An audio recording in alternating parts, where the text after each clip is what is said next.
Bussy with 180 Firearms Training Podcast. Today we have Grant Chancellor Madison from South Africa. We've got Mike Seifert from New Jersey. And Mike, something you want to say? Yeah, no, just want to say if you guys are in the market for a PCC, check out DaVinci Machining. Their DG9 is the most reliable PCC on the market. DaVinciMachining.com. Thank you. All right, and our guest today is Robert. I'll let you introduce yourself. Hi, my name is Robert Cernigoj. I'm from Slovenia. I shoot mostly pistol. This year I shot nationals in PCC also because it's a rising division, but mostly I shoot handgun for, let's say, 8-9 years now. National champion for, let's say, 5-6 years in a row. European champion from 2019, still holding, and IDPA vice champion, and many others with due respect. I'm sponsored by Bull Armory. I shoot with Bull Armory classic division or standard division gun, depends on which competition I go, and my own company, Cesar shop. Then 511. I'm ambassador for 511 in Europe. I have also some short timer. Oh, nice. Yeah, looking forward to that. I actually just got one of those shooters global timers at Nationals, so I'm looking forward to getting mine in the mail. Yeah. Why don't you tell us about that? Yeah, what about which part? About the timer. Shot global timer. It's advanced timer which allows you to dry fire. It's extremely good timer. So I use it now for, let's say, 6 months, and it's really good. It allows you to set up the dry fire session like 10 times in a row. You decide how long your part-time draw will be, how long your time to set up for next session, and so on. Right. So you don't have to hit the reset button and hit start again. No, You just literally hit the start button and so it'll beep you, and then you do your draw, and then you set like I needed 2 seconds to put my gun back in the holster, and then it'll just start again. So like you never have to touch your timer. That's cool. That's such a distraction, and it makes your dry fire much more right. Now you can productive. just focus on doing your thing. So it's very cool.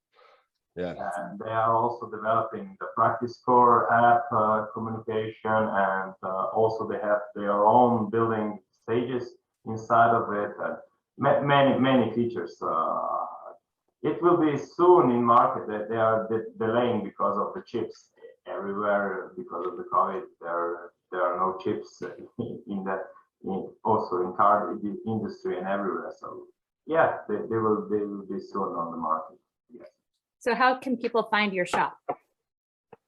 Just write in the Google everything spare parts. We are the biggest in Europe for spare parts, for sure.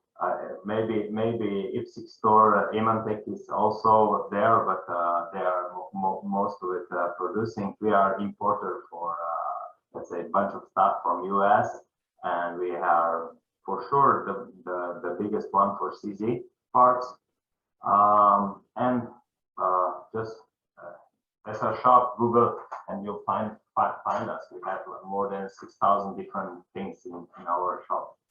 What is your website? We can put the link. We can put the link in the description also. Yeah. So, yeah. Cesar-shop.com. What was that? Cesar-shop.com. Okay. Yeah, just send that to me and I'll put it in the description so people can click on it. Yeah, it's easy. I started in 2017. I was car seller. I sold car before 15 years. I own a company with used cars, and I get bored from this business. So I was in shooting, and this was my passion, and I wanted to do something in this way.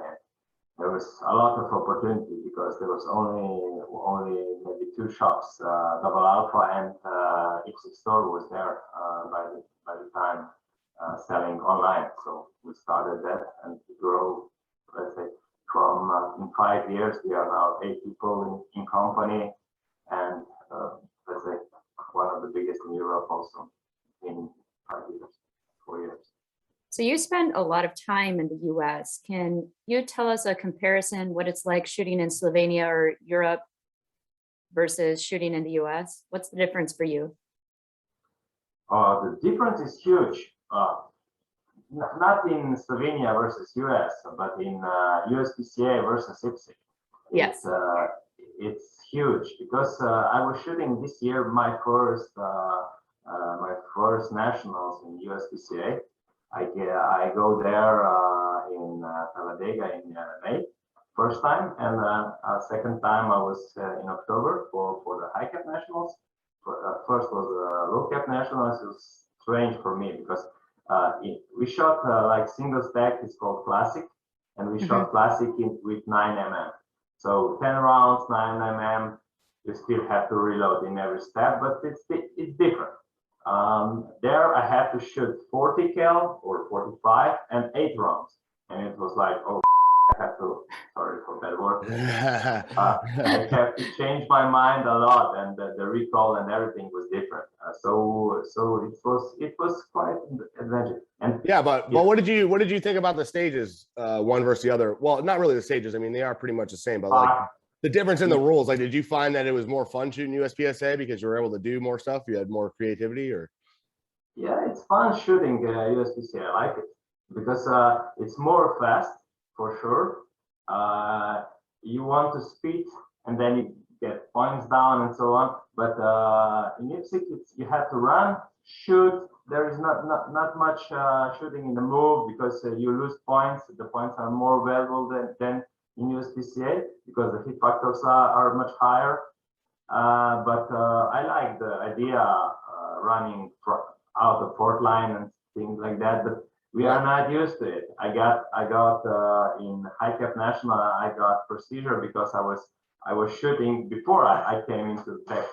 Oh no! It was. It's very strange. Yeah, it was strange, but I still managed to get 7th place in the nationals, 96%. I managed, so I'm pretty happy. But I will be better next year. Impressive. I come back stronger. So when did you Looking forward to start next year. shooting IPSC? How long ago? I started shooting 9 years ago, 2012. Okay. Were you in Hungary when I was there? 2016. Yeah. Yeah, I was 13 classic. Thought I saw you there. Yeah. Everybody saw you there. So. I think you wear green dress, if I remember right. It was black. But it was funny because Yeah. on the range, like it was so cold and rainy, and we all looked like mud monsters because with every step you would collect more and more mud. The mud was all the way up to the toilet seat in the outhouses. It was really, really bad. Are you And sure I that was looked like mud? Kenny from South Park. Like I was bundled up with my hood, like all you could see was my little glasses, and that was it. And I'm carrying gravel to the bays because it was so muddy, everyone was falling down. So because I wasn't shooting, I was just coaching, I asked if I could spread gravel on the stage, and they said yes. Another thing they were doing that was interesting is they didn't have enough paint to paint the steel between every shooter. So they would only do it after the whole squad shot. And then it would fall in the mud, turn brown. So you're trying to shoot this tiny little square plate that's the same color as the background. And I was like, I volunteer as tribute. I will go paint the steel. Nice. But yeah, no, those are the worst matches I've ever shot were in mud, you know? I mean, like, you know, if there's gravel on the range, it's usually not bad, even if it's pouring. I mean, yeah, it's going to be puddles, but it's usually not muddy. But yeah, like on the ranges that are just kind of like grass, that after a weekend of people running around the same courses and all the grass is gone, now it just turns to straight mud. I feel bad for the MDs that, you know. The consistency of this mud was totally different, where it would cake on and it was very heavy. And you could hardly even lift your feet because they were so heavy with so much mud. It was insane. They were you know, the rubber boots. Yeah. They were out of it in every store near the range. Yeah. Because they didn't have none to sell. And if you want to run too fast, you lose your shoe. Yeah, It was like that. it So just sucks it right was- off your feet. Don't then they lose your had- magazine. Oh yeah, that was bad too. So they had these volunteers there to paste the targets and do all the resetting because they don't want people at this level of match in IPSC touching their own targets. So instead they hired these volunteers who didn't know anything about shooting, and it was raining and pouring the entire time. Eventually we got bags, but at first it was like all the targets were just bowing down But and you're trying to still shoot them. And then they have a partial and it like bows down over the partial, or the partial. yeah, like- I know what you're saying. Like a no shoot underneath Right. yeah. And it just kind of, so now the only thing exposed is the no shoot. Exactly. So that eventually they got Nice. plastic bags to put over these, but then the pasters and resetters didn't know what to do. So they put the stickers on top of the plastic bag. Hey, you know, you can't knock the volunteers though. You know, I mean, they're there putting their time and they're not getting paid for it either. So I was laughing so hard when I saw it is what it is, you know. Yeah, but Yeah. usually we don't have pasters in level 3 or level 4 or level 5. Usually the organizers have to pay for patchers. So usually in Europe or in level 3, level 4 matches should be pasters, not the shooter. That I know in US you are used to it. My first work shoot was in 2014 in Florida, and I have to paste, and I was like, sorry. Yeah. We're gonna have to bleep some stuff out on this show. Yeah, that's all right. That's all right. And Yeah. it was level 5, and we were not used to it because even level 3 matches were pasters there. So Yeah, you have to, it's definitely add something to it, right? I mean, you're not just sitting there all day waiting to shoot. And then, you know, you have to Yeah. get up, you can load your bags and then you get up and you start working something. So especially at one of those matches, there's nobody that could run the timer or do the tablet in your squad. Like you're all just resetting. So like, yeah, that's why I bought a paster gun, you know, because like, I hate doing it also. But you know, area 6 last year was the first match that I've seen that we didn't have to touch targets except for, and then maybe area 7 2 years ago because of COVID, but I don't think that's the regular there. But area 6, for some reason, they seem to get a lot of volunteers or people that come out. And I think it's very nice when we don't have to pace, but yeah, no, definitely not the norm around here. I mean, that's like a special occasion for us. So yeah, I mean, I think, didn't we pace in Aruba? Kita? No. Didn't we? No, We didn't have to paste. Oh yeah, that's right. Yeah, They had volunteers. Remember on everything. Pixie was there Yeah. running around pasting Right. targets? Yeah, I mean, I guess. I mean, I don't know. I feel it's nice when people come to volunteer and like I appreciate their time, but to me, I'm just so used to pasting that I just, you know, it is what it is, and it's just kind of something that you get used to doing when you go to majors. So, but yeah, I guess IPSC that is one nice feature. So, Robert, do you reload your own ammo, or do you have an ammo Yeah. sponsor? no, I reloaded. It's difficult not to reload because the ammo is difficult to get, or good ammo is difficult to get. But I usually reload, and when I travel somewhere to the match, I bring my own ammo. If what I can. do you load on? What kind of machine? I have Mark 7, Okay, nice, Evolution one, nice. So, and Dillon 1050. nice. Nice. So that's cool. So what do? You load all your main ammo on your Mark 7, and then because that's auto, right? And then you rock on the 1050 for all your other No, stuff. 1050. No, I the have for 1050 is 40, attached. and Mark 7 for 9. Oh, got Okay. it. Understand. Yeah. Okay. All right.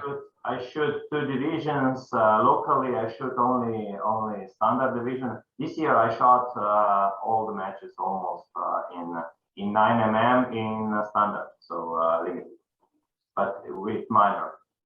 It was fun. It was fun to see the difference between minor and major.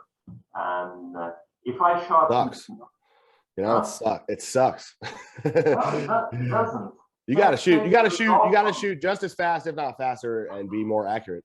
And that's that. So like, that's why on our last podcast, we were talking about that. Like, I don't know if you know, when you're trying to focus on a match, like you don't necessarily want to even be looking at the major guy's score if you're shooting minor, because it is so different, you know, and it kind of can get in your head when you have a better time and you even have like 2 more alphas in them and you still lose. And it's like, wow, that hurts a little bit. But so, yeah, I mean, minor, you got to be going fast and shooting a lot of alphas. So. Yeah, you have to go fast.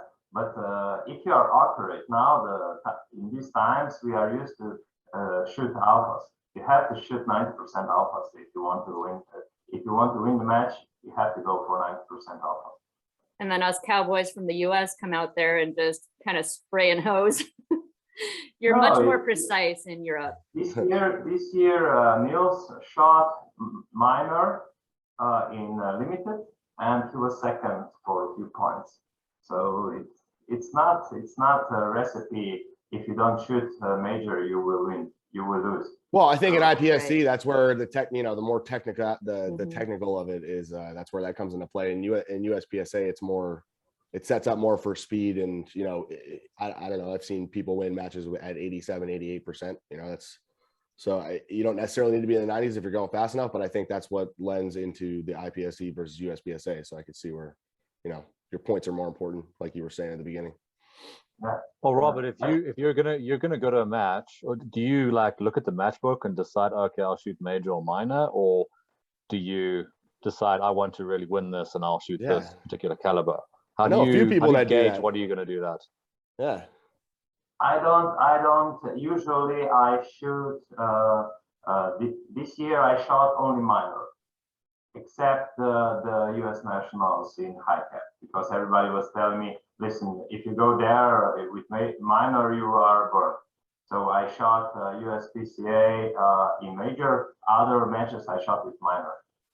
Well, so I don't know if this is what you were asking, Grant, but like, do you change your division based on the match book or anything like that? No.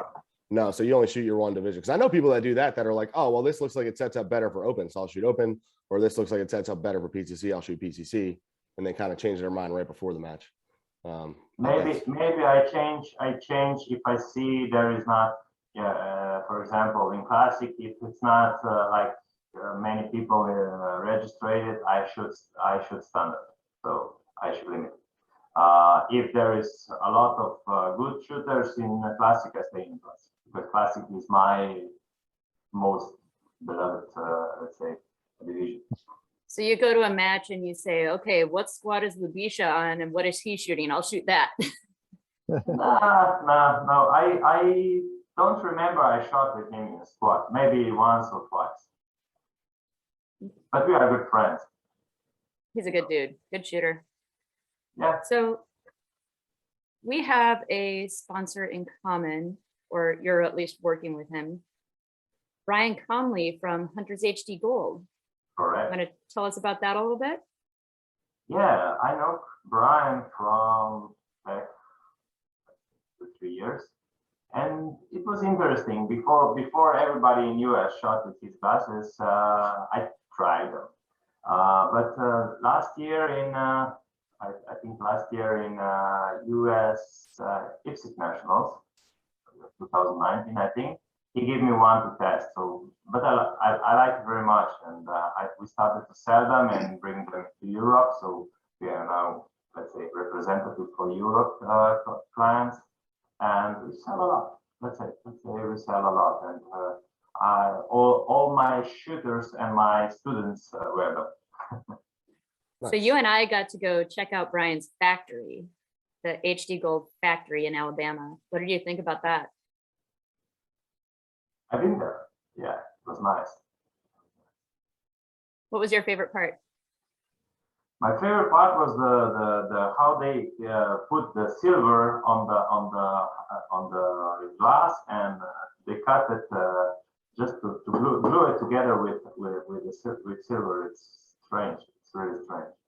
And those lenses start out enormous.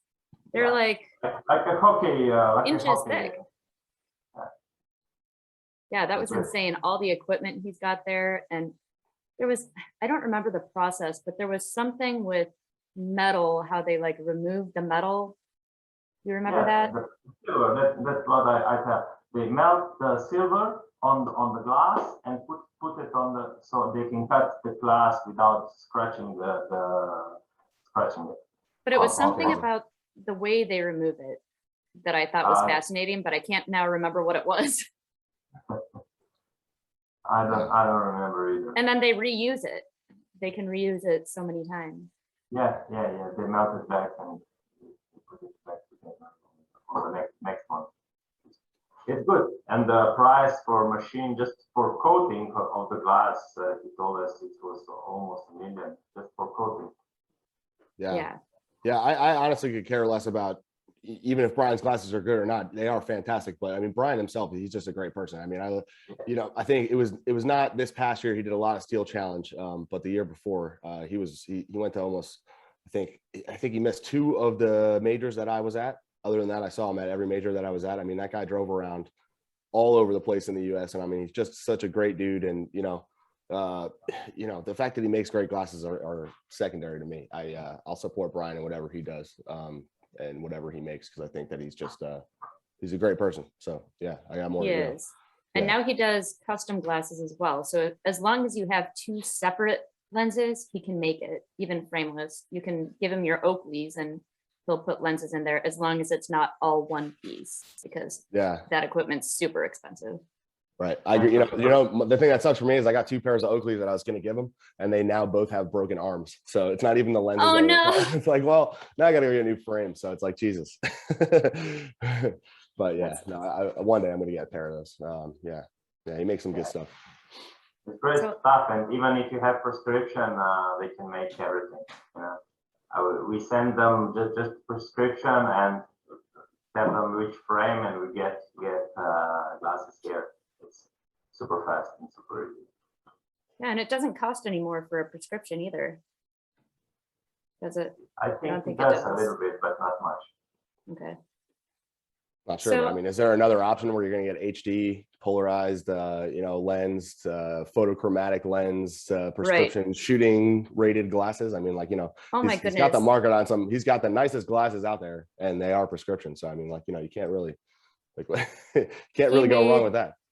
He made a pair for Pixie, my 14-year-old daughter, and Yeah, they're the aviators. Yep. So they're like child molester glasses. So they've got these yellow lenses as well, but they're blue blockers. They block the light on the computer that's bad for your eyes. So Pixie wears them to school. And now that bell bottoms are back in, it just looks so funny seeing her go to school in bell bottoms and these aviator yellow glasses. And everyone's like, those are so cool. Where did you get those? Are they prescription? And she's like, yeah. So I think she's going to be selling some glasses at her high school. Nice. So I wanted to talk about getting into the zone. The zone is when you're shooting a stage in the present moment, not really thinking about anything. Time may seem to warp and slow down, which is called tachypsychia. So you're having so many very clear thoughts in a very short amount of time that you feel like you have forever to shoot all the alphas in the world.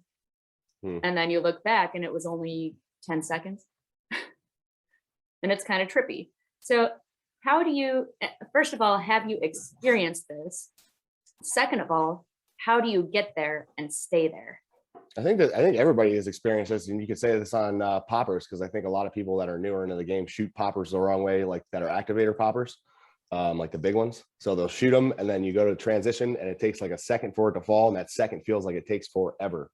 I think that's an example I think everybody can relate to almost that shoots in the game. But yeah, I mean, there's like, I watch my videos a lot, and you'll hear me shoot 3 at a target or something like that. And it's because, and it doesn't sound like I've slowed down on the trigger, but in that time, I'm able to tell myself that one of those shots was bad. And I'm just like, shoot, that like, it's like good, bad, good, like, I don't like it, but it's so fast, and you're saying, and it doesn't feel fast. Right. It doesn't feel very fast. It's crazy how time does slow down. And that's why, I always ask like what my time is. They're like, 10 minutes. Like, it almost doesn't even seem real. But, it's like, I feel like Max talks about this a lot. Like, if the more information you could take in, the more time will slow down for you, and the faster it'll actually be. Leo Grandis. Oh, okay. Yeah. No, I only follow the PCC guys. I mean, Max is great, but he does nothing for my PCC game. So I figured you meant Leo Grandis. Yeah. How about you, Grant? Have you ever felt that? Yeah, I did, but like, it's hard to get into and on demand. That's what I need to work on. Trying to get it on demand on the stage or before the stage, before that beep goes. It doesn't naturally happen for you. It doesn't naturally happen for you. It's just like it's something not recently that you got to build into. Like, I don't know. I feel like when like everybody talks about when the buzzer goes off, that's when your plan goes to crap. And I'm like, when the buzzer goes off, that's when it turns on for me. Like, that's when time starts to slow down because now it's just like, so for me, it's the beep, you know, I don't know. And it's probably built into your make ready routine. Absolutely. So finding the zone is not a mental state. It's an emotional and physical state.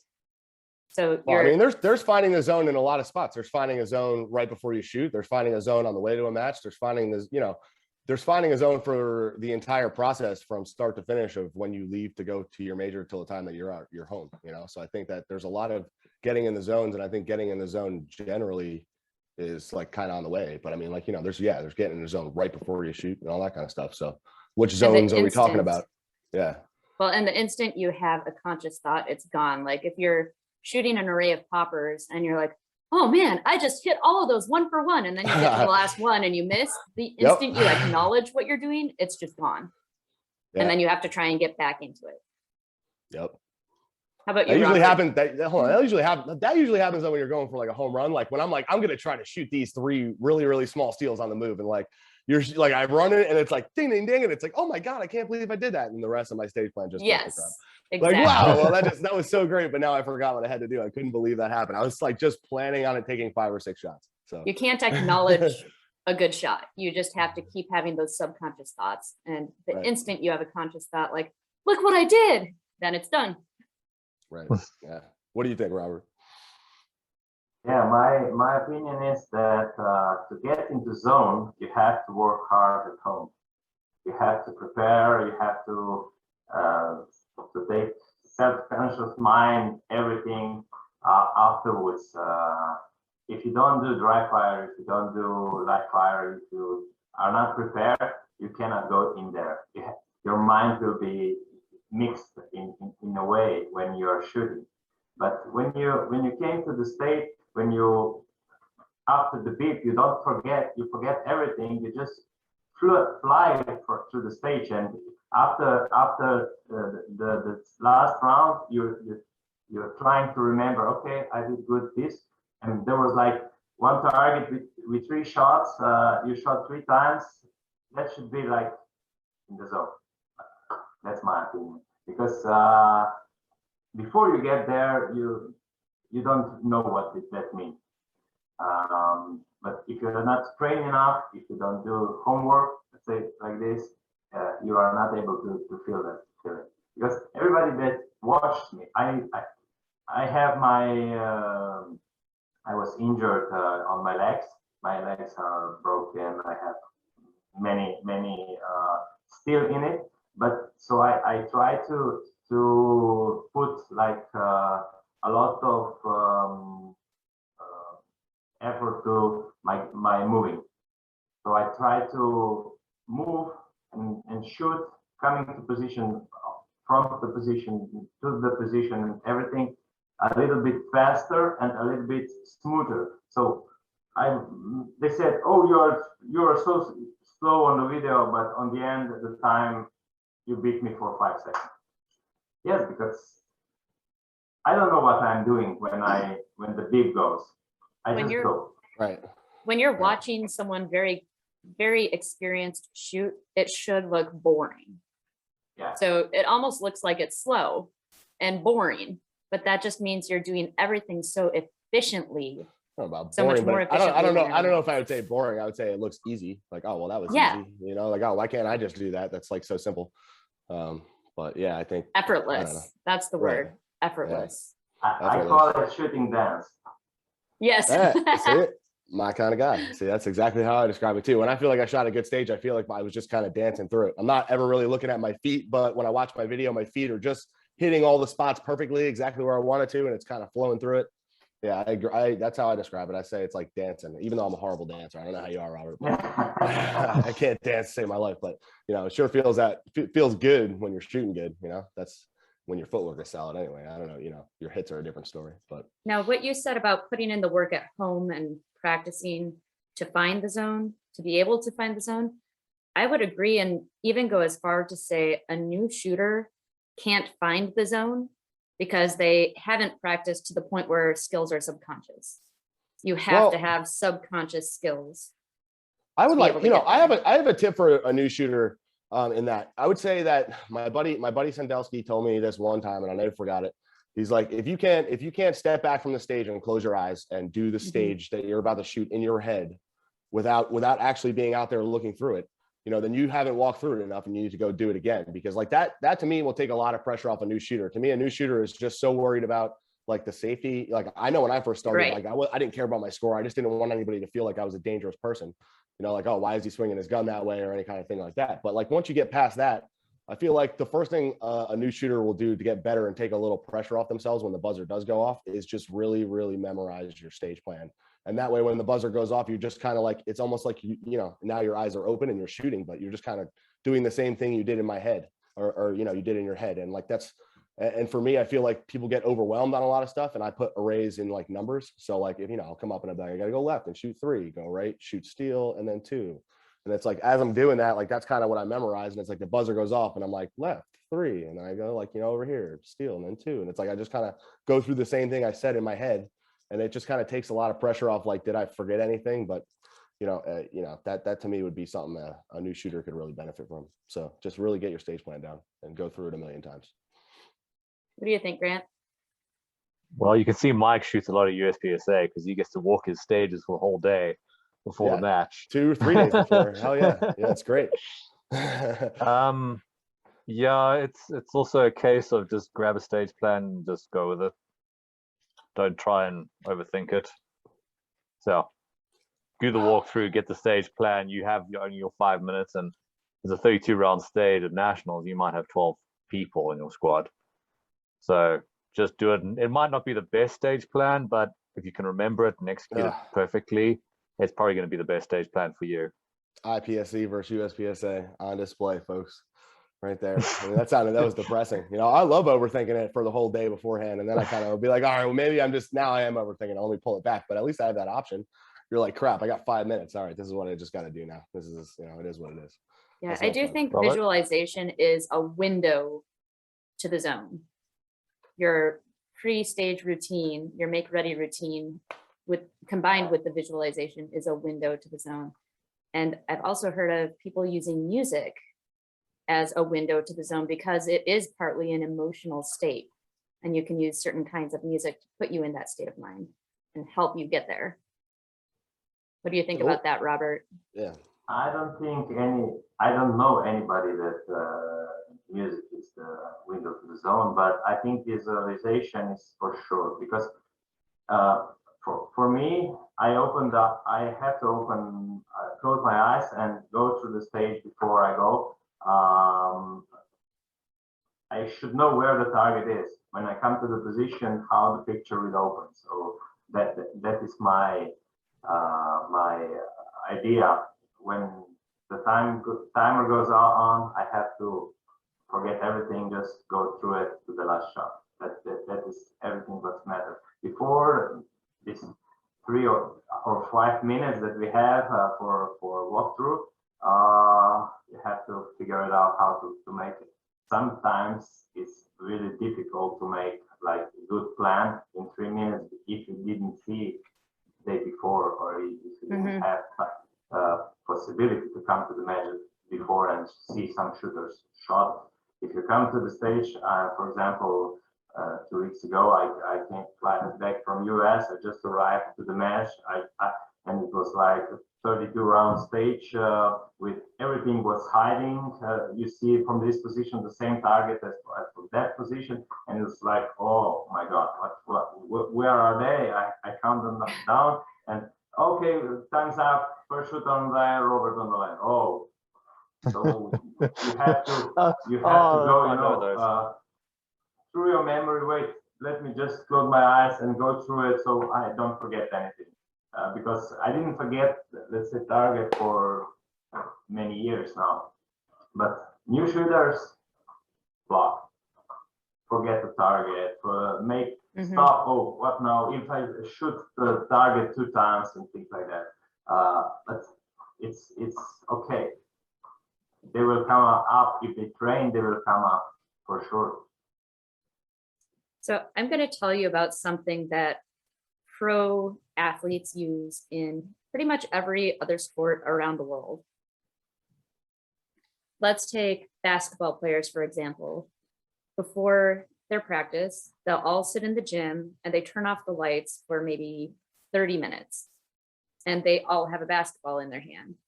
And they have to just think about every little detail of the ball, every little bump, every little groove, the smells.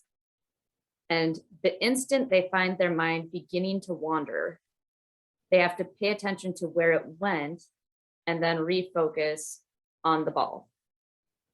So what this does is when your mind begins to get pulled in different directions during a stage, this exercise is basically strengthening that muscle, where first of all, you have to be aware of where it goes. Then you have to be able to pull your mind back into the present, because the less thoughts you're having, the better you're going to perform. So living in the present is going to be your best performance. And this sort of exercises the muscle of keeping your brain in the present and not thinking ahead, which induces anxiety, not thinking to the past, which can be depressing, especially if you just had a bad shot. If you're thinking about that bad shot, you're going to have another one just like it. Is that not basically meditation? It basically is a form of meditation. Meditation is being present in the moment and trying to dump out conscious thoughts, basically. So yeah, it kind of is. If you have, for example, if you're thinking ahead, for example, you're shooting activator two targets or something, and you're thinking, will I catch the moving target? You will have problems, bad hits on those two that you are shooting after activator, because usually when you're thinking ahead, you don't do good in that moment. So that because, or did I hit two good shots on the mover where you're going already? There should be a problem again. What's happening is you're letting your thoughts direct your eyes instead of your eyes direct your thoughts. Well, not even your thoughts, but your actions. Your eyes should be your cue. Whatever your eyes look at, that is your cue for what you have to do in that moment. Yeah. If you think about something ahead, your eyes are going to go to whatever that thing is. Yeah, I don't know. I'm trying to think. My thoughts go all over the place all the time. I think there's a name for that. Yeah. So I don't know. I guess I do have hyper focus sometimes though. I guess when I'm on a stage, I would say like, I don't know if you want to like minimize your thoughts or just focus your thoughts on the right things, you know, I don't know. And that's where I try to just focus on my plan. I don't know, like, and then I go through that, I guess, if you're thinking ahead, but I don't know, it's like a song for me, so that I kind of make it, and it's like I'm just hitting when the buzzer goes off, I hit play and I'm just kind of playing the song until I get to the end. Yeah, I mean, if I have a makeup on steel, it is what it is, but I've never, that's why I've just been sitting there, because I don't think I've ever had a time where I'm like, I've been thinking about the steel as I'm coming up to it, or as I'm shooting other targets and I'm missing other targets because I'm thinking about something in the future. Like, I don't know. That doesn't happen for me, I guess. Maybe I'm different, but. No, it sounds like you're basically creating cues for yourself during the stage. So when this happens, I do this. When I see this, I do this.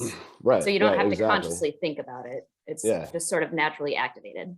Yeah. I mean, I do have audibles sometimes where I'm like, you know, like if I, you know, don't shoot these steals 1, 2, 3, 4, then I got to do this, or this, you know. So I have audibles that I'll go through, but like, that doesn't ever really affect me, I would say. I would just like, when I get up to that target, that's when I'm going to start worrying about it. You know what I'm saying?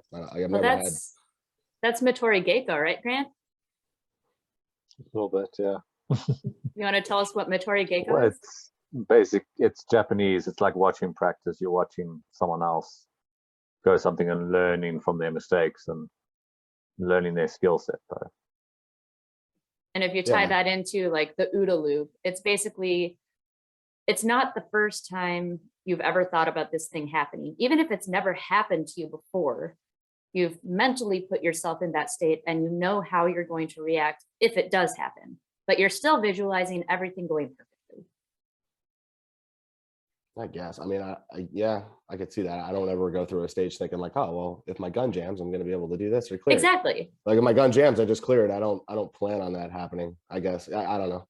Yeah. Well, this is subconscious stuff that you like get used to doing. Yeah, that's where time seems to speed up when you have a malfunction, right? We're talking about slowing down when you're shooting, but it seems to speed up when you have a malfunction. Yeah, I cleared it. How much was my time? Oh, it's plus 10 seconds. Like, are you kidding me? Like, Jesus. What do you think, Robert? Do you have anything on that? Yeah, it's you have to stick to your plan. Also, when you're not, if you want to shoot like a combination of mover and everything, if you miss it, just go through it and go back to it. And don't think if I will miss, I will do this and this. No, just go with your plan forward, and you will pick up afterwards. That is my idea. But in the original plan, you don't think of mistakes. No. You just go. No, I'm not when you're visualizing the stage, but at some point you've thought, if I have a malfunction, that's a stovepipe, I'm just going to sweep it away. That's not what you're thinking about before the stage. Right. No. Right. Even you don't talk about it. You don't talk with your friends during the match. You don't talk with them about the bad hits. Oh, come on! You don't mess with your buddies. Like, oh, I hope your gun works. No, nothing. No.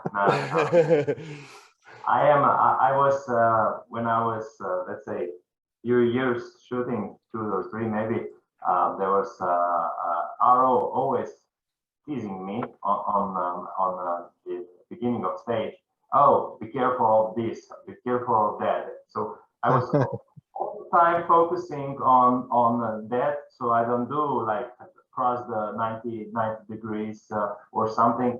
And I was focusing on that, and I was slow because he knows if you want to put the mistake into his head, just focus on something else and he'll do it.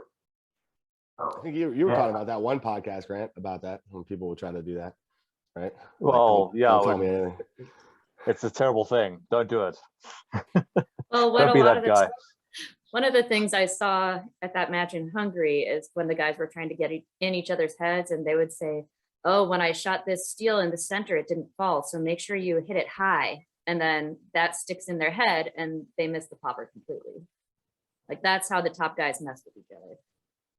I don't know. Don't bother Very me. subtle. That's fun. I think that's fun because like at the end of the day, I should be going 1 for 1 on that. Like I don't care what you say, like if I don't know. That's like personal challenge, like challenge accepted. I don't know. Like, yeah, well, that actually pushes me. That pushes me to really focus more. I think I don't know on the whole thing. Like all right, well now that he's saying that, like I'm just gonna try to crush it just to throw it in his face. I'm just very vengeful, I guess. I don't know. yeah. But Robert, have you ever been on the you've been on the stage and you maybe saw someone who shot the stage differently, but it was faster? Have you ever changed your plan immediately following something like that? Usually no, but if it's a lot of difference, I try to walk it again before I go, and I shot it differently. Yeah, if there is a big difference, but usually I try to stick to my previous plan. Right. If you know you're going to get crushed by 5 or 6 seconds on a 20-second stage, then you don't have a choice. I have to go for that one. Yeah, like I don't even care if I don't. If you don't see some targets, or if you can see some target that you didn't find out before, then I will sure do that. But otherwise, if there is just a small, there will be for sure something wrong. It's the same as reshoots. Usually reshoot is not a good idea. Yeah. So I got a question for you, Robert. So like, what's your build up like the match week? So let's say that you got a major or something you're shooting Saturday and Sunday, and it's Monday of the week before. Like, what is your process the week before? Usually, I shoot almost every weekend.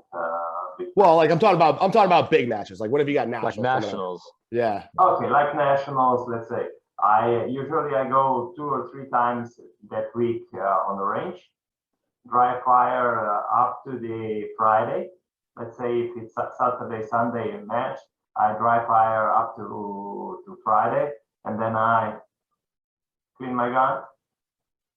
Both of them. I always carry 2 guns with me, and get ready. That's it.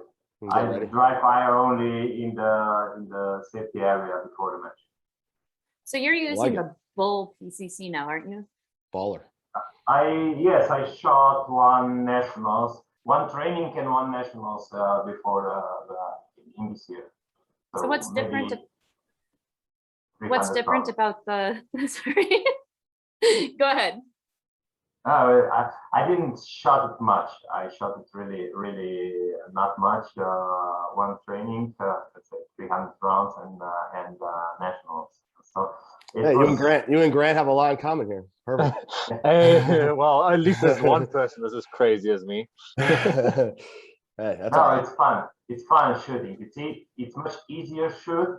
But if you want to be on the top list, I was 80-something% of our best shooter.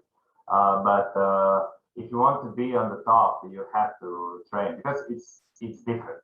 It's different. Not only the red dot. It's the splits are much faster. The let's say stage briefing is different. How to engage some targets from behind, or it's different. If you shoot open, it's more you have more in common than for me in classic or in standard, for sure. And iron sights, I shoot with 1 eye closed, so I shot a rifle also with 1 eye closed, which is not a good idea. No. So now that's I know. So you say you shoot iron sights with 1 eye closed. Yeah. On everything, but don't you feel like that slows down your transitions to different targets? It does. I know that. I tried several. Let's say we have now winter time, so we don't have matches up to March. So now I'm trying to gain the subconscious mind to open the both eyes on the targets that are close to me, so up to 10 meters. But somehow after the beep, my eye is closed and I go through. I was trying this many winters, but I never managed to get it, make it happen. Yeah, it takes about 2 weeks of dry fire, five times a week. After about 2 weeks, that's how long it takes for you to stop having that diplopia, that's a hard word, where you're seeing double vision and you have to pick which target you're going to shoot at. That starts to go away after about 2 weeks. You've reprogrammed those neural pathways. And another issue with having 1 eye closed is that it puts more strain on the muscles of your other eye, because it has to do all the work. Just like focusing off in the distance is much easier for our eyes than focusing on something near. So it's going to be faster to shoot target focused than focusing on the front sight. That's going to take more time. So when you're shooting, I don't know. I got to work on that, I guess, because I only shoot 1 eye. So boo on me. Well, when you're shooting a longer distance target, it doesn't really make much of a difference time-wise, because it does take a little longer to shoot it anyway. So you have time to close that eye and it doesn't really cost you anything. But on the nearer targets, you do end up having eye fatigue a lot more quickly, especially if it's a lot of targets in a lot longer stage. But overall, I mean, there are a lot of champions who shoot with 1 eye and do very well. I think a lot of the game is being comfortable with what you're doing. Right. And that's where I always, a lot of people are like, oh, well, he's going to shoot the stage this way, or he's going to shoot the stage this way. Like, that's what's not necessarily the best way for you. Right. So you gotta be comfortable with what you're doing. And just because somebody does it doesn't necessarily mean it works for you. And, just like when you're picking a handgun, I mean, like, just because everybody shoots this one gun doesn't necessarily mean it's going to feel right in your hand. So, I mean, I think you're going to do better with what's comfortable for you. And that works in a lot of aspects of the game. So, from equipment to strategy to all that kind of stuff, so. I dry fire every time with my both eyes open, every time. But when the match starts, my eyes go.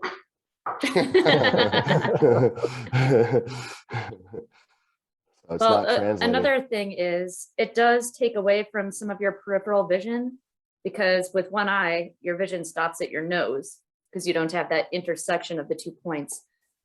And it can affect engaging a moving target like a slider, because then the slider moves outside of the peripheral vision you have available to you.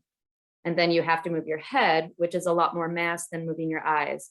I mean, it's not a huge difference. You can do it, but there is a slight delay when, I mean, moving your eyes is so much faster than moving your head, if that makes sense. I mean, it's true. It's just more mass. You still have to stop the mass of your eyeballs on your next target, but stopping the mass of your head takes a little bit longer to stabilize. We'll write that one down. Thank you. I'm gonna have to start working on 2 eyes open, because everybody shoots 2 eyes open around me. I just can't get it. It's like you were saying before. It's like it's just so everything turns blurry. So now like I can't focus on the dot and the target or the target, like either one. They all suck. So at least with one eye, I'm good there. And then when I go left shoulder, I'm able to close my right eye and open my left eye and then shoot with that one. And that's just kind of how I've been doing it. Like I don't know. Maybe, I do feel like if you're able to become really proficient with one eye, then the difference is negligible. I mean, there is still going to be a slight difference. If you're trying to get that 10th of a second here and there to win a world shoot, then maybe it's worth changing. Do you think that's something to do with like a rifle versus like an open gun? Like, do you think it's like it's definitely a difference with having the thing all the way out here, I don't know. But, well, especially if you're shooting with a dot, then you're going to be target focused, right? Any dot, typically. Doesn't matter the more platform. of an eye. I mean, Robert, you shoot only iron sights typically, yeah? Yeah, God bless you, sir. Except the PCC. So if you're shooting target focused, it's going to be a lot easier with 2 eyes, and your eyes are going to be more relaxed. Huh. Yeah, with iron sights, I mean, I can see why you started, why everyone does it sometimes, to close one eye. Diplopia. Yeah, I started to shoot precise shooting. So they were teaching me you should close one eye while you're shooting. And from back then, I see myself sometimes. I shoot like 2-3 meter target really fast, and I see that I didn't close my eye. But usually I close it. I don't like it. I would like to shoot with open eyes. Yeah, well, put a dot on it, why do you do that to yourself? Can't just put a red dot on everything. So that's just a lot of challenge, That's like saying, I I'm feel shoot my eyes are good enough to see the front side. I will not shoot the dot. Yeah, I've never shot a dot. I've never shot a dot pistol. Come back. Yeah, I've never shot a dot pistol. I came from shooting. I shot limited, and then I started shooting PCC. So I don't. The one time I tried to shoot a dot pistol, I couldn't find it, and then I gave it back to the guy, and I've never shot one again. So, but yeah. I remember going through that. Robert's right. Once you shoot a gun with a dot on, it's really difficult to shoot iron sights again. It's hard to go back from the speed, right? I mean, like you don't have to focus nearly as much if you have the dot. You see the dot, you pull the trigger, and then. Yeah, well, Mr. Iron Sight Beretta guy over here. Yeah, I'm and then key to shooting limited. I'm like, everybody. I'm the only one with the dot here. So yeah, I guess I'm pretty good. Yeah. So is your PCC? Are you shooting the Bull PCC? Yeah. So is that now available for import in the US? Yeah, sure. Why not? The Bull Armory. Hellfire. Bull Armory. Yes. Yeah, Bull Armory is making like the open gun limited people that I know in America, yes. They make a PCC now. Yeah, they've been making it since 2019, but they just were having trouble with the import licenses or export import. I'm gonna look from 2019 already. We sell a lot of them, but this the new one Hellfire, it's extremely light. The barrel is short, and then you have like long dust just for to hold it, and it's almost half weight than it's a regular PCC gun. Okay. So I'm looking at it right now. Looks nice. So what makes it different from other PCCs in your opinion? It's like, It's lighter. It's a lot easier to move around with and manipulate. yeah. The splits, let's say the splits are a bit better with the heavy gun, but moving around it have, because in IPSC you have a lot of ports, a lot of things go in, go out. Very positional. So small ports, it's really easy to handle with the gun. But it's harder to hold it on one spot and just rip 2 shots on a more difficult target. But you do gain time and movement. Yeah. Yeah, I got to run around with one at Florida Open, I believe it was, something like that. I was in Florida and I got to play with one. It was pretty easy to throw it around. I always find that lighter PCCs are better for Steel Challenge and heavier PCCs are better for USPSA because you are trying to rip 2 alphas fast. When we're talking about major versus minor. I feel like, the alphas, but everybody's fast with PCC. So who can be the most accurate? And I feel like I trade off a little weight in order to have that dot stay a little bit more planted, but that's just me. But I know guys that only have one PCC that shoot Steel Challenge and USPSA, and so they usually rock a lighter gun for both. And I know they work. I've never seen a bull. So the next time you got to get one to Brian at Hunter's HT, man, and he'll have it in his truck. I would have played with it at Nationals, Yeah. So yeah, I would like to check one out. But I'm I've just seen the bull open. shooter seller, so I don't decide what goes to the US. So I try to bring everything in Europe. So we have what we have here. But if I remember right, Kita, you were on 2020. I think we met in Bull Cup in somewhere in Florida. Yeah. Yeah, you were teaching there. That was Okeechobee. Yeah, Okeechobee. And that was the first time that they present that gun there, PCC. Yeah, I got to play with all of their guns that day. It was pretty fun. Yeah, they have the pink one. Yeah, it was fun. Just what I always wanted. We're gonna, Kita and pink guns. Let's not go down that rabbit hole. I was just about to say my beautiful Kita, I was gonna do something when you said that, but I forgot. That's funny. Yeah, don't do it. Anyway, okay, so you're shooting the the double stack 9mm bull armory in standard, yeah? How many rounds do you actually get in that gun? For real, 22 plus 1. 22 plus. Yeah, you see, that can make quite a difference because a lot of the IPSC stages are now trending towards 18, 20 rounds from the medium stages. That's right. Low cap sucks. The capacity of the magazine doesn't really matter much because reloads now you can reload in one step. It doesn't really take your time away. The problem, the fasters are the long distance targets. You can shoot it much faster because of the recoil. The short distance targets, you shoot it almost the same speed.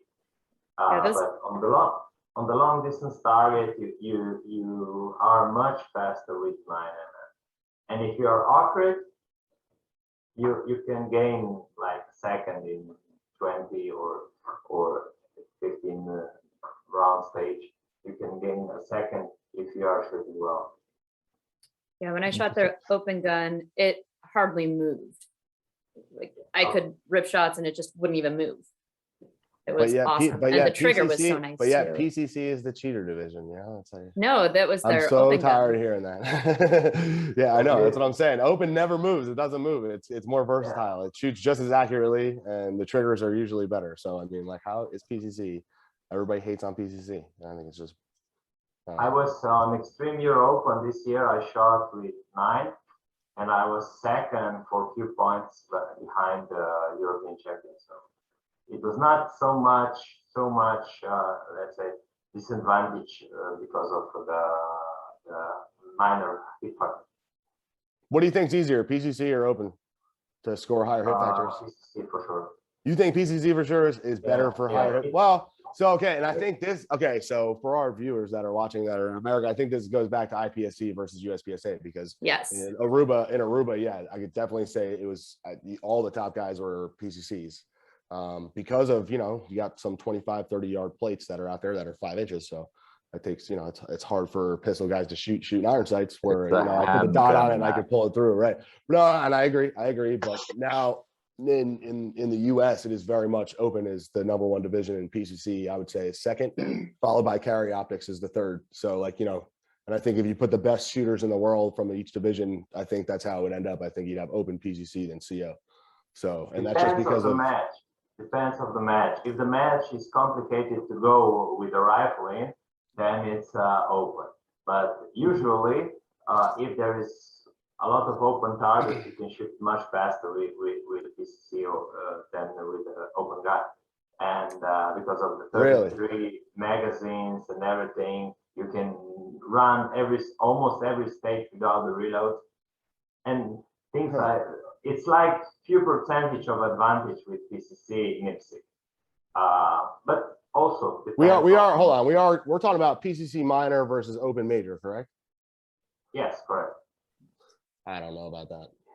Well, it's also more difficult to manipulate the PCC, getting in and out of ports and awkward positions and things like that. Look, I guess it depends on the match, but for me, over like a 20-stage match, open should win.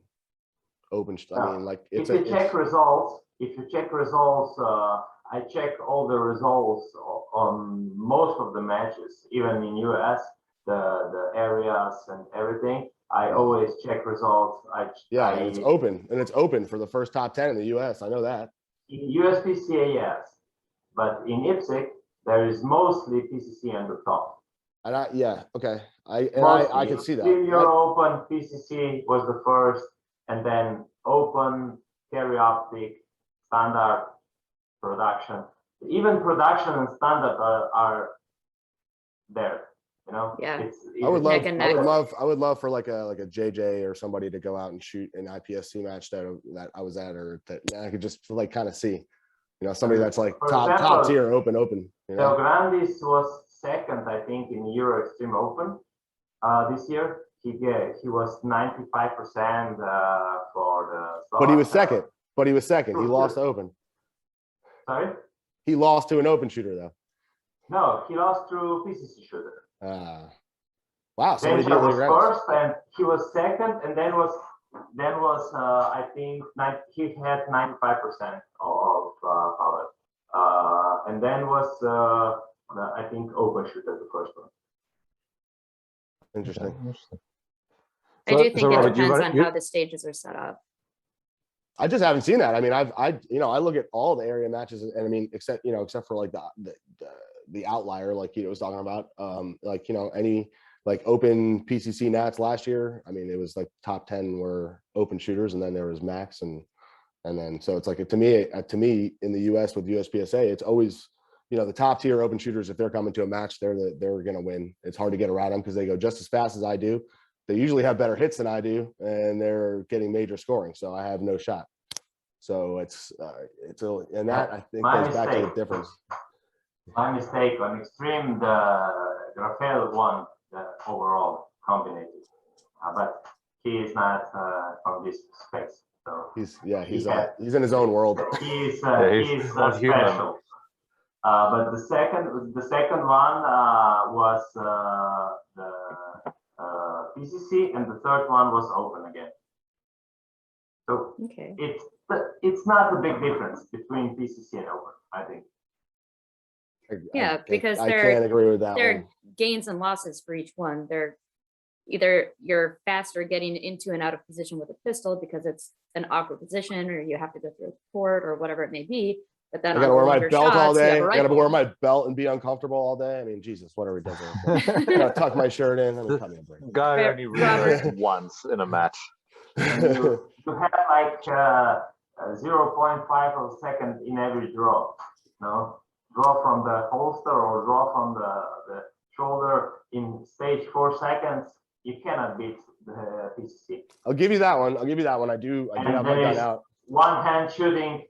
PCCs always shoot with both hands.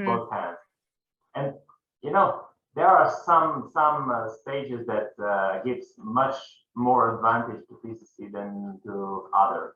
I think there are some stages that give much more advantage to a pistol.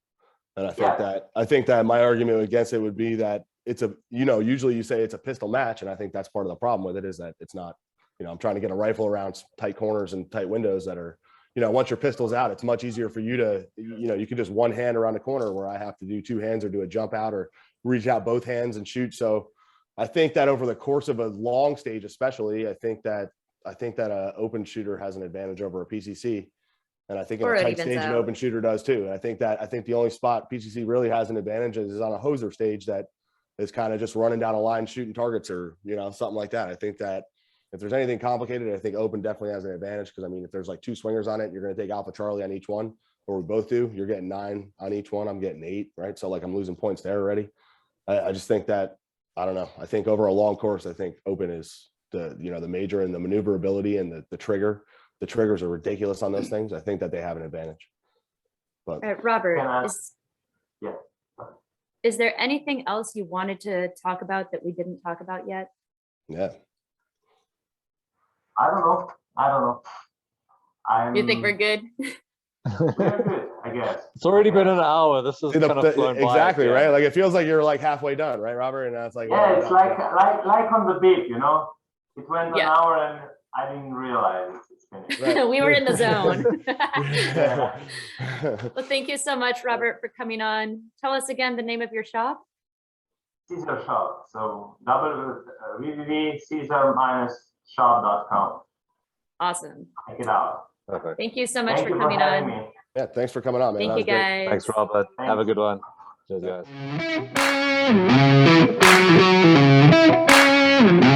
guys.